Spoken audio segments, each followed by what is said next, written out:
Hello there, ladies and gentlemen. Aaron Chalner here for Forever Football, DRFC, your Doncaster Rovers fan channel. It's Daily Reports Day. We're also releasing the 4 table prediction videos, so stay tuned for them. And also we're going to do our preview tomorrow, the first preview of the season for our match against AFC Wimbledon. So, loads of big uploads coming in the next few days, including today. Make sure you like, comment, subscribe, click the notification bell so you never miss another video, and let's get straight into today's daily reports, where we're going to be talking about the budget. We're also going to be talking about good and bad news on the injury front, and we're also going to talk about Knoyle's statements on Doncaster's predicted finish in his opinion. So let's get started with the big breaking news, and that is about budget. Now, as we speak today, they await news on if more funds will be added to the playing budget. Now, Wellens has his fingers crossed that more funds will be added to his Doncaster Rovers playing budget following the pre-season injury crisis. Wellens is at deadlock according to the Free Press with transfers, as a lack of movement of players out the club means he has no funds to complete loan moves other than for a goalkeeper or offer contracts to trialists. The Chief Executive Gavin Baldwin is set to meet with Chairman David Blunt on Thursday to state Wellens' case for the release of further funds. But the Rovers boss says he will accept any decision and strive to make the best out of the situation. Now, we said to the Free Press, we've tried our very best to get a few players out on loan, and it's not come to fruition. We're just asking for a little bit of help. If it comes, then fantastic. If it doesn't, then we'll crack on and we go with the players that we've got to try and get Taylor and Hawula back as quickly as possible. Once we've got everybody fit, I don't think we're in bad shape. We're probably just 1 or 2 short. The difficulty has come because we picked up 3 injuries. I expect Stock and Abiri to be fit for the first game of the season, and that's not happened. Football is not set in stone, it's forever moving and decisions have to be changed.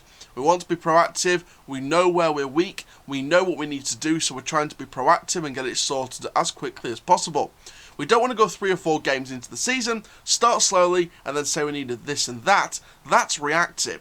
We're just trying to do the right thing, and if the extra finances come, then fantastic. If not, we crack on and try to do our very best. Now, Wellens says he has tentative agreements for potential outfield loan moves if finances allow, plus backup deals at no cost if those are required instead. He said, I've got a couple that we can go with that cost money, and we've got a couple that are fallbacks that we can use that are free loans. If we need to, that would be the avenue we would need to go down. So very interesting stuff there on the injury front from Richie Wellens. Now, obviously, it's going to be very, very interesting to see exactly what happens with all of this. Obviously, there's still the talks that the trialists that want to sign are still staying put. They still want to be here. They're waiting for the decision, just in case what happens. And there's still a lot of Doncaster, well, not a lot, but there's still a group of Rovers fans that are moaning about the board, and I'm just sick to the back teeth of some fans moaning about the board. We haven't even kicked a ball yet, and we've got people moaning about the flaming boardroom. Stop moaning. It's going to take time. If we can't get the extra funds this time, we have to make the best of it. Wellens is, we have to. We're not going to overspend ahead of Wigan or Ipswich or even Sunderland at times or Portsmouth or Charlton. We're not going, and Sheffield Wednesday to an extent, even though they've got their own financial troubles, they seem to be bringing in some wonderful signings. Peacock Farrell on loan, Wing on loan. They've brought in Lee Gregory to down a 1-year contract. They've brought in Marvin Johnson on a permanent deal. To some extent with some teams, we can't overspend. What our board love, and what I love about this board, is they're not throwing millions of money at 1 player or 2 players. What they are doing is making sure we are financially stable, and they're being careful with how we spend our transfer budget. They're letting Wellens do the managerial with the tactics and the transfers. They're letting Wellens and Younger and Cops and all these people off the field in transfers. They're letting them do their thing. They're helping them. The Chief Executive, Gavin Baldwin, he's helping them. They are helping him every step of the way. The board are helping the club every step of the way. So please, fans that are moaning about the board and the ambitions of this football club, stop. Because When we let Darren Moore go to Sheffield Wednesday and Butler took over the rest of the season and the squad fell apart, yes, the board had to answer some questions. They've answered those questions. They're making things right. They've been investing over the pandemic. They've been keeping the club going. They've brought Wellens back to appease the fans. They've brought in some brilliant transfers this season. And don't forget, I'll say this again, Rome wasn't built in a day.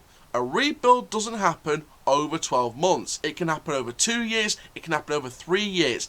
And my final bit of advice I always have about football, good things come to those that wait. We have to go through the down times. We have to go through the bumps and the grinds. We have to go through all of that. But we go through all of that to reach the glory pinnacle, the pinnacle of glory. And we'll get there. It's just going to take time. If we can get a top 8 finish in our first season of a rebuild with the injuries that we're starting with, great. That's amazing. If we finish higher than 14th and play excellent football but don't get promoted, I'm okay with that because it's progress. It's showing ambition. Because if we finish higher than 14th, play excellent football, brought in some brilliant transfers this summer, bring in some more brilliant transfers in January if needs be, that's progress. And then the second season, we bring in more brilliant people in the summer, we get a higher finish, try and go for promotion. If we get it, great. If not, we've got the third year.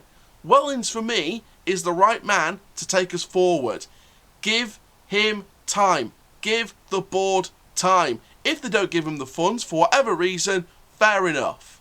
If it's a good enough reason, fair enough. If it's, we need the money to keep us financially stable, that's fair enough. If it's only a little bit of budget that they've given us, like a bit of extra budget, only a little bit of extra budget because they need the rest of it to keep us stable, that's a fair enough excuse. And if they've got the documents to prove it, that's a fair excuse. But do not moan at the board that they don't back the manager, because look at the window we've had. Clearly, they've backed the manager. Clearly. It's up to the manager now to do what he does with the players on the pitch. It's up to on the pitch what we do. We can't let, the board back in the manager. We can't let low funds. Don't forget, other clubs are in similar situations as ours. League 1, League 2, even Derby in the Championship to an extent in a worse situation. Derby's in a worse situation than ours. League 2 clubs are in a worse situation than ours. Other League 1 clubs are in a similar situation to ours. Don't think the world revolves around us. The world revolves around everyone and everybody, every company, everything, every object, every plant, every bird, every squirrel, everything on the planet. The world revolves around everything and everyone. So, don't think the world shines and sets down on Doncaster Rovers, because it doesn't. There are clubs in similar, if not worse situations, at our level, below, even above. We're in better situations than other clubs. Trust me on that. So that's my little mini rant over. I just don't like how the fans are ganging up on the board again, even before a ball's been kicked this season. It's not good enough from the fans, and we do need to improve on that. There's fans out there that are sticking by the board, like myself, like Into the Empty Net, like 18 Dapper, like other fans. We're all sticking behind the board, but there's a group of fans that just demand instant success. There. It takes time. It's a rebuild year. Don't be surprised if we don't go up, because it's a rebuild year. But, speaking of going up, our new right back, Knoyle, has been speaking about how we could finish this season. And he's been speaking about the rebuild season.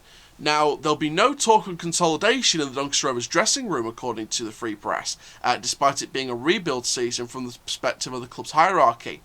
In Richie Wellens, Doncaster have a manager who will demand high standards every single day and certainly won't settle for mid-table. And while League 1 might look even more competitive on paper this year, Rovers' new-look squad have no intention of being third-tier also-rans. New signing Knoyle helped Cambridge United win promotion from League 2 last season, and it's hopeful Rovers will be among a clutch of clubs pushing for the playoffs.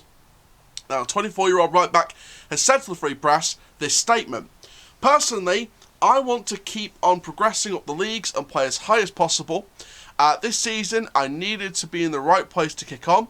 I enjoyed my time at Cambridge, but I need to keep improving and developing and be part of a setup that's hopefully going to challenge towards the top end of the table. There's a lot of good teams that have come down from the Championship, some decent teams have come up from the league below, and the teams that are already in there. We've just got to focus on ourselves. Top 6 is probably the aim for the majority of clubs in League 1. It's something that I definitely want. Being part of promotion last season, I definitely want to get another one on my CV. It's definitely something I want to strive for and aim towards. He is thrilled to see fans back in the stadiums following a strange experience of winning promotion behind closed doors, saying it's obviously different from last season. It means everything for the players because you can feel the fans and it has an impact on the way you play on the pitch as well. When you're behind you, it gives you that extra few percent. So obviously Carl Knoyle speaking about the fans there, but his statements are absolutely true. You know, he would love to get another promotion on his CV, and I love that we've got players that want to strive for promotion. I love that, but like I said, give it time, give it development process, give it a period of time to develop. But now finally our last news story, we do have good and bad injury updates. So again, via the Free Press, so we've received good, bad and ugly in terms of the news on the injuries and recoveries of 3 key players.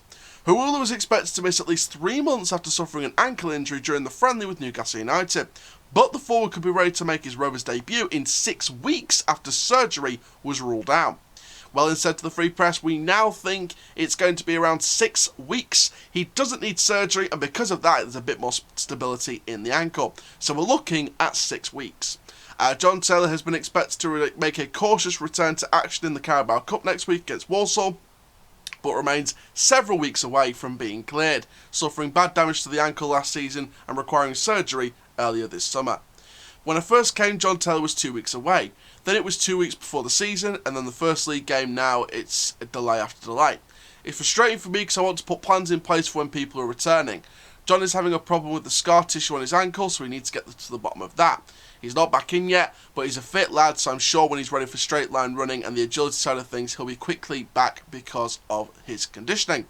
Now, the most disappointing news comes in the form of Fajiri Okunabiri, who is now likely to miss 3 months. Okunabiri suffered damage to his Achilles during the recovery from foot issues, which he brought into pre-season. He said, Wellens said, that's probably going to be 8 to 12 weeks. With all due respect, he's at the back of my thinking at the minute. I'm trying to plan the first 10 games, and both Taylor and Knoyle are going to affect them. Okunabiri won't. It's a rupture in his Achilles tendon. It's not a full rupture, it's a slight tear.